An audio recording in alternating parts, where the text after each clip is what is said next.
This program is brought to you by Stanford University. Please visit us at stanford.edu.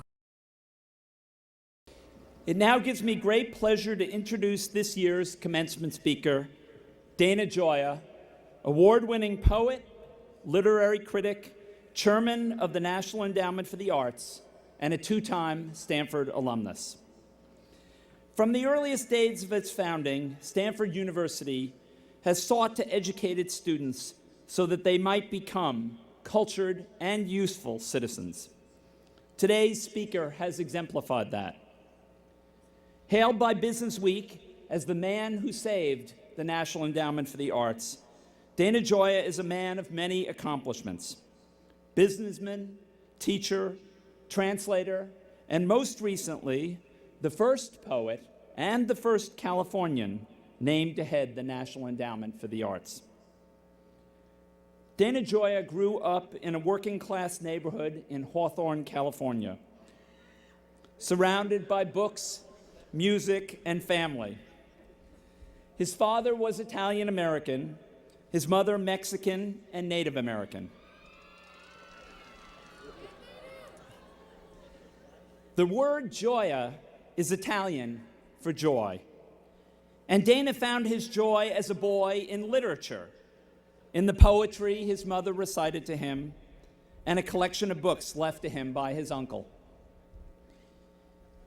Years later, in an essay entitled Lonely Impulse of Delight, One Reader's Childhood, Gioia wrote, and I quote, "My family had no idea what to make of my bookish habits. They never mocked or discouraged them. But never having encountered a bookworm before, these stoical Sicilians hoped for the best.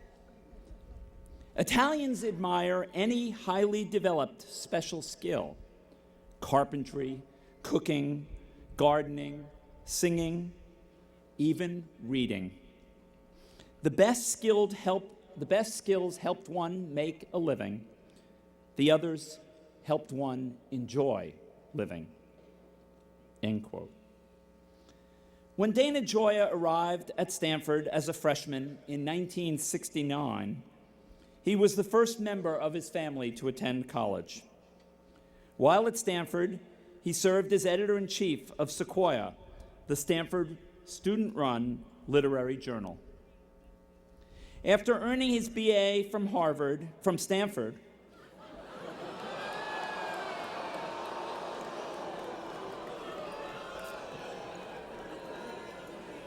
his BA from Stanford, he then earned a degree from a less well-known institution in Cambridge, Massachusetts. But had the good sense to return to Stanford to work on his MBA at the Graduate School of Business, where he met his future wife, Mary. After obtaining their MBAs together in 1977, they moved to New York, and Dana began a career in business, eventually becoming a vice president at General Foods. But he never abandoned poetry. Indeed, he's been quoted on more than one occasion as saying that he went into business to become a poet. He continued to write in the evenings and on weekends before leaving corporate life in 1992 to become a full-time writer. He has published 3 collections of poetry: Daily Horoscope, The Gods of Winter, which was a main selection of the London Poetry Society Book Club in 1991, and Interrogations at Noon, which won the 2002 American Book Award. His 1991 essay in the Atlantic Monthly, Can Poetry Matter?, provoked vigorous debate and a resurgence of interest in poetry among the general public. His collection of essays by the same name was cited as one of the best books of the year by Publishers Weekly and was a finalist for the 1992 National Book Critics Circle Award. He has also edited a number of textbooks on poetry, and in 2001, he launched the conference Teaching Poetry with the goal of improving the way poetry is taught in high schools. As a visiting writer, he has taught at the Johns Hopkins University, Sarah Lawrence College, Colorado College, and Wesleyan University. Since being named chairman of the National Endowment of the Arts in 2002, he has worked tirelessly to demonstrate the agency's importance to the American public, encouraging a re-engagement with the arts, poetry, and reading by Americans young and old.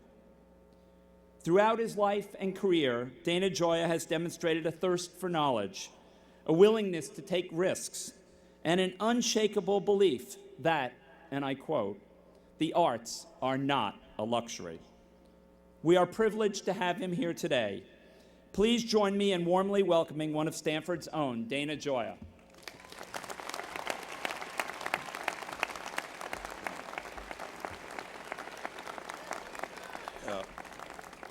Thank you, President Hennessy, and good morning, class of 2007. It is a great honor to be asked to deliver the commencement address at your alma mater. Although I have 2 degrees from Stanford, I still feel a little bit like an interloper on this exquisitely beautiful campus.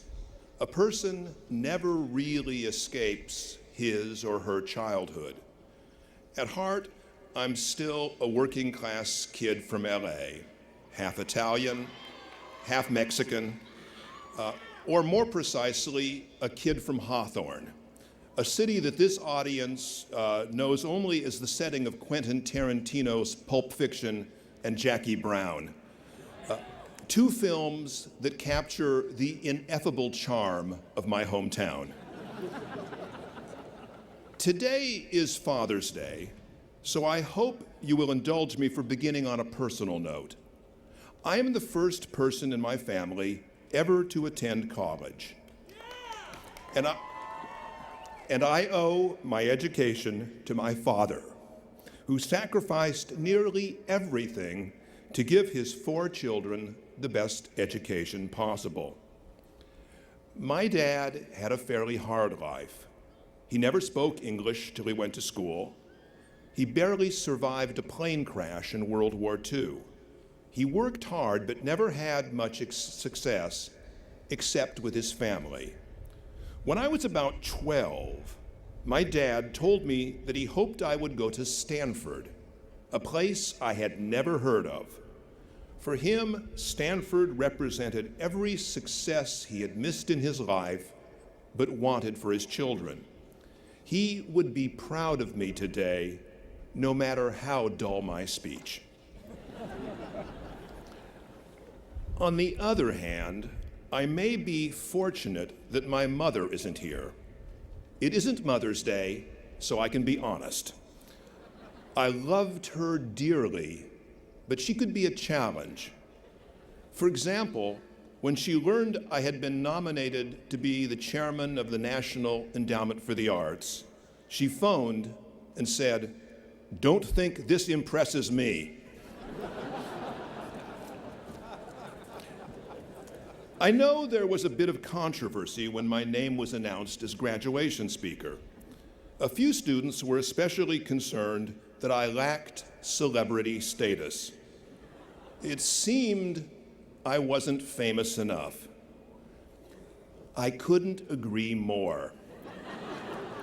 As I have often told my wife and children, I am simply not famous enough.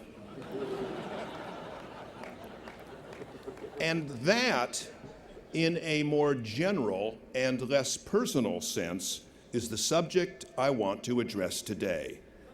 The fact that we live in a culture that barely acknowledges and rarely celebrates the arts and artists. There's an experiment I'd love to conduct. I'd like to survey a cross-section of Americans and ask them how many active NBA players, Major League Baseball players, and American Idol finalists they can name. Then I'd like to ask them how many living American poets, playwrights, painters, sculptors, architects, classical musicians, conductors, and composers they can name. I'd even like to ask how many living American scientists or social thinkers they can name. 50 years ago, I suspect that along with Mickey Mantle, Willie Mays, and Sandy Koufax, most Americans could have named at the very least Robert Frost, Carl Sandburg, Arthur Miller, Thornton Wilder, Georgia O'Keeffe, Leonard Bernstein, Leontine Price, Frank Lloyd Wright, and many others. Not to mention scientists and thinkers like Linus Pauling, Jonas Salk, Rachel Carson, Margaret Mead, and especially Dr. Alfred Kinsey. I don't think that Americans were smarter then, but American culture was. Even the mass media placed a greater emphasis on presenting a broad range of human achievement. I grew up mostly among immigrants, many of whom never learned to speak English. But at night, watching TV variety programs like The Ed Sullivan Show or the Perry Como Music Hall, I saw, along with comedians, popular singers, and movie stars, classical musicians like Jascha Heifetz and Arthur Rubinstein, opera singers like Robert Merrill and Anna Moffo, jazz greats like Duke Ellington and Louis Armstrong captivate an audience of millions with their art. The same was even true of literature. I first encountered Robert Frost, John Steinbeck, Lillian Hellman, and James Baldwin on general interest TV shows. All of these people were famous to the average American because the culture considered them important. Today, no working class or immigrant kid could encounter that range of arts and ideas in the popular culture. Almost everything in our national culture, even the news, has been reduced to entertainment or altogether eliminated. The loss of recognition for artists, thinkers, and scientists has impoverished our culture in innumerable ways. But let me mention one. When virtually all of a culture's celebrated figures are in sports or entertainment, how few possible role models we offer the young. There are so many other successful and meaningful ways to lead a life, not denominated by money or fame. Adult life begins in a child's imagination, and we've relinquished that imagination to the marketplace. Of course, I'm not forgetting that politicians can also be famous. I work in Washington. But it is interesting how our political process grows more like the entertainment industry every year.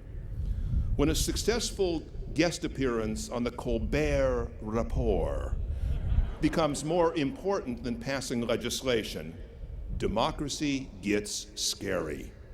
No wonder Hollywood considers politics show business for ugly people. Everything now is entertainment, and the purpose of this omnipresent commercial entertainment is to sell us something. American culture has become one vast infomercial. I have a recurring nightmare. I am in Rome, visiting the Sistine Chapel.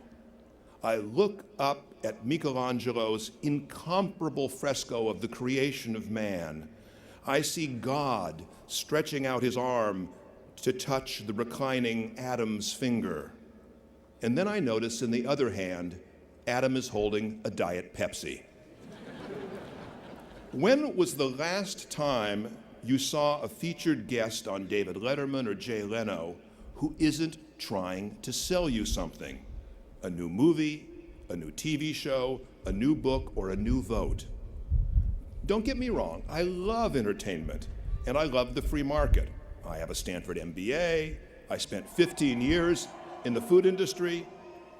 I adore my big screen TV. The productivity and the efficiency of the free market is beyond dispute, It has created a society of unprecedented prosperity. But we must remember the marketplace does only one thing. It puts a price on everything. The role of culture, however, must go beyond economics. It is not focused on the price of things, but on their value. And above all, a culture should tell us what is beyond price, including what does not belong in the marketplace. A culture should also provide some cogent view of the good life beyond mass accumulation. In this respect, our culture is failing us. There is only one social force in America potentially large and strong enough to counterbalance this profit-driven commercialization of culture values. Our educational system, especially public education. Thank you. Traditionally, education has been one thing that our nation has agreed cannot be left entirely to the marketplace, but made mandatory and freely available to everyone.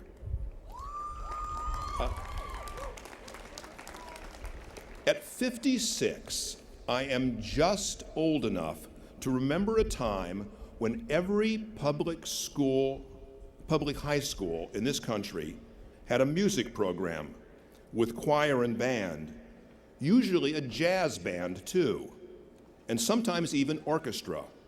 And every high school offered a drama program, sometimes with dance instruction, and there were writing opportunities in the school paper and literary magazine, as well as studio art training.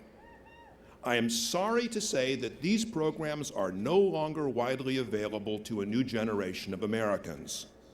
This once visionary and democratic system has been almost entirely dismantled by well-meaning but myopic school boards, county commissioners, and state officials, with the federal government largely indifferent to the issue.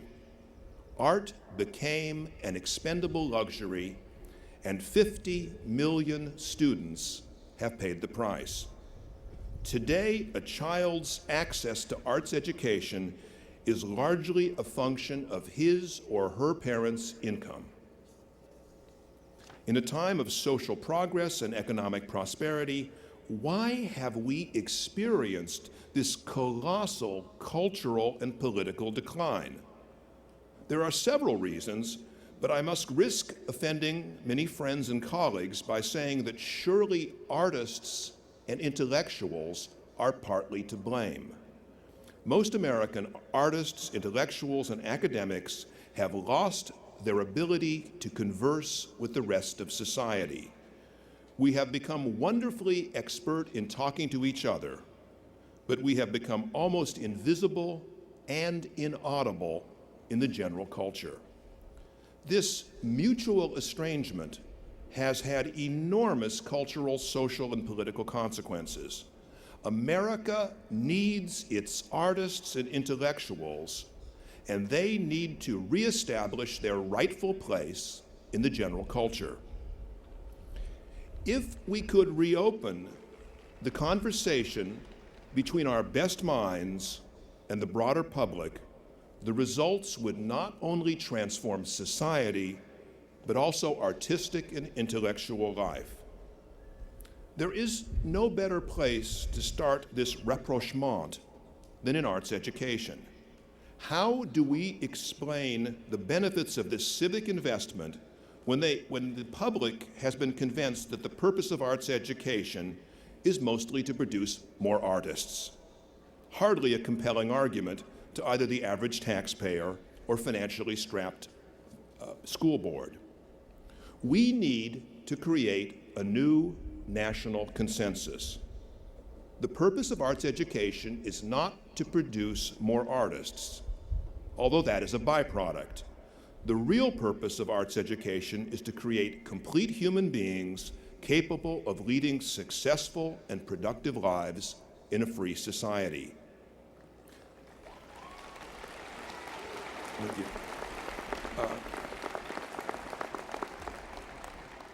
This is not happening now in American schools. Even if we forget the larger catastrophe that only 70% of American kids now graduate from high school, what are we to make of a public educational system whose highest goal seems to be producing minimally competent entry-level workers? This situation is a cultural and educational disaster, but it also has huge and alarming economic consequences. If the United States is to compete effectively with the rest of the world in the new global marketplace, it is not going to succeed through cheap labor or cheap raw materials, nor even the free flow of capital or a streamlined industrial base. To compete successfully, this country needs continued creativity, ingenuity, and innovation.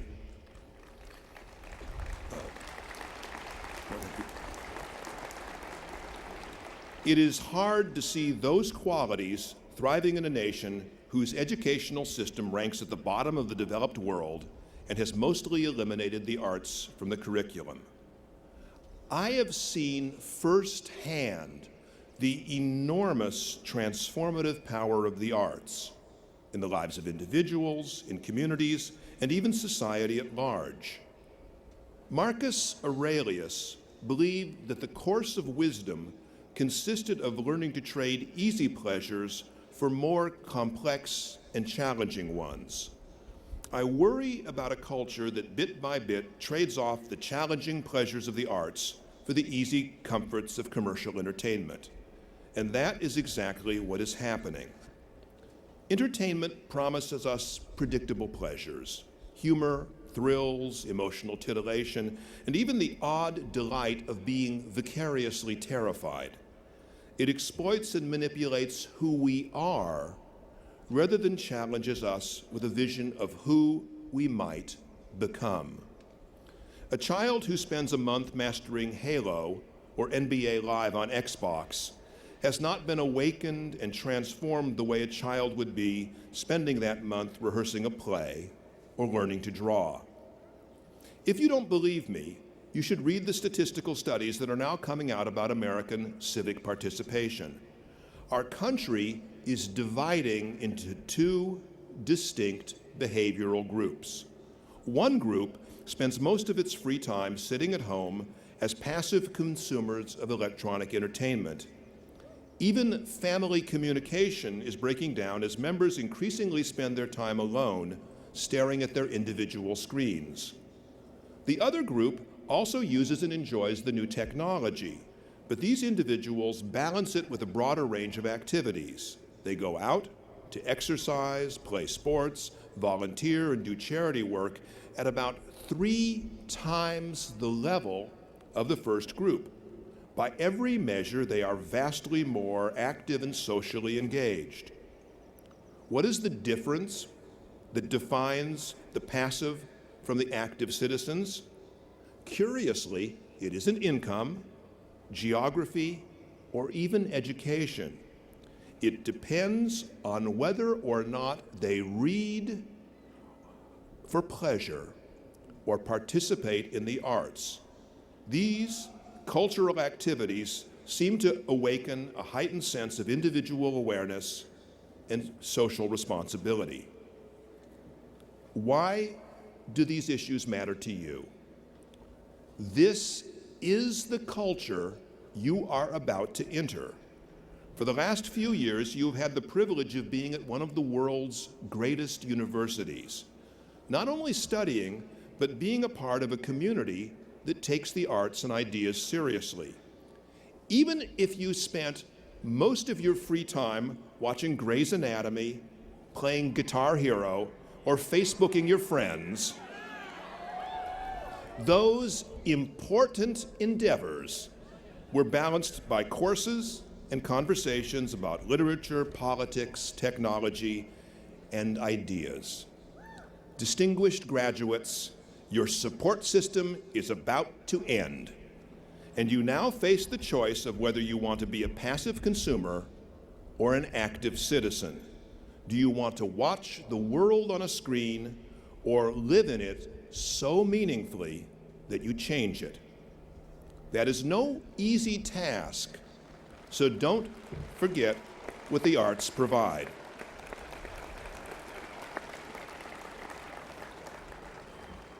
Art is an irreplaceable way of understanding and expressing the world, equal to but distinct from scientific and conceptual methods. Art addresses us in the fullness of our being, simultaneously speaking to our intellect, emotions, intuition, imagination, memory, and physical senses. There are some truths about life that can only be expressed as a story, or a song, or an image. Art delights, instructs, consoles, it educates our emotions, and it remembers. As Robert Frost once said about poetry, it is a way of remembering that which it would impoverish us to forget. Art awakens, enlarges, refines, and restores our humanity. You don't outgrow art. The same work can mean something different at each stage of your life. A good book changes as you change. Let me conclude, as I began, on a personal note. My own art is poetry, though my current daily life makes it easy to forget it. So let me end my remarks with a short poem appropriate to the occasion. Praise to the rituals that celebrate change. Old robes worn for new beginnings, solemn protocol with a mutable soul surrounded by ancient experience grows young in the imagination's white dress. Because it is not the rituals we honor, but our trust in what they signify. These rites that honor us as witnesses, whether to watch lovers swear loyalty in a careless world, or a newborn washed with water and oil.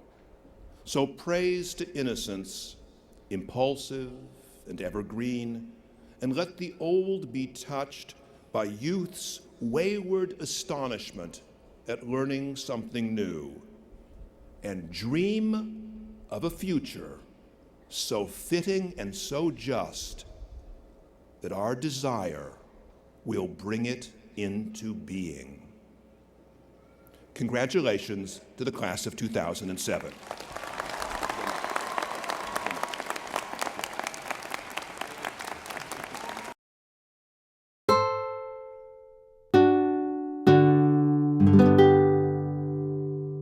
The preceding program is copyrighted by Stanford University. Please visit us at stanford.edu.